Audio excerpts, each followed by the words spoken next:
Hello दोस्तों, स्वागत है आप सभी का।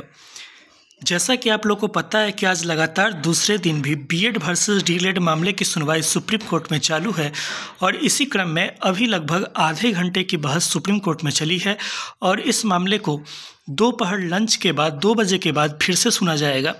और इस आधे घंटे में अभी जो सुनवाई चली है उसमें क्या हुआ है, इसके विश्लेषण के साथ हम लोग आपके सामने उपलब्ध हुए हैं।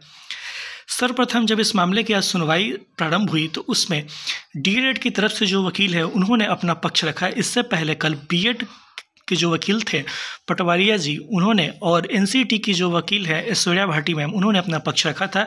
इसलिए आज डीएलएड की वकील को अपना पक्ष रखने का मौका मिला है।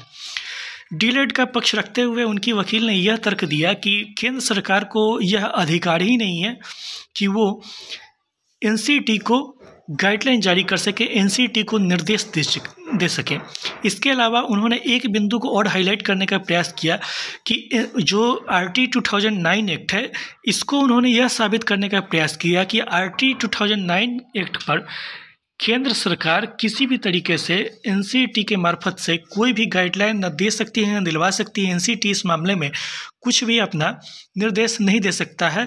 एनसीटी को इस मामले से उन्होंने आरटी 2009 से अलग रखने का प्रयास किया और यह साबित करने का प्रयास किया कि एनसीटी इस मामले में कुछ भी नहीं बोल सकती है, क्योंकि यह 6 से 14 वर्ष के बच्चों के लिए शिक्षा का बात है। हालांकि जज उनके तर्क से सहमत बिल्कुल भी नहीं दिख रहे थे और काफ़ी देर तक वो कन्फ्यूज भी रहे।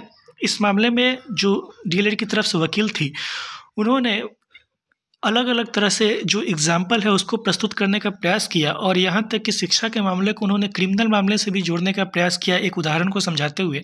लेकिन जो जज हैं वो बिल्कुल भी सहमत नहीं दिखे। कुछ जगहों पे जज कन्फ्यूज़ भी दिखे, उनको समझ में भी नहीं आ रहा था कि आखिरकार ये क्या साबित करना चाह रही हैं।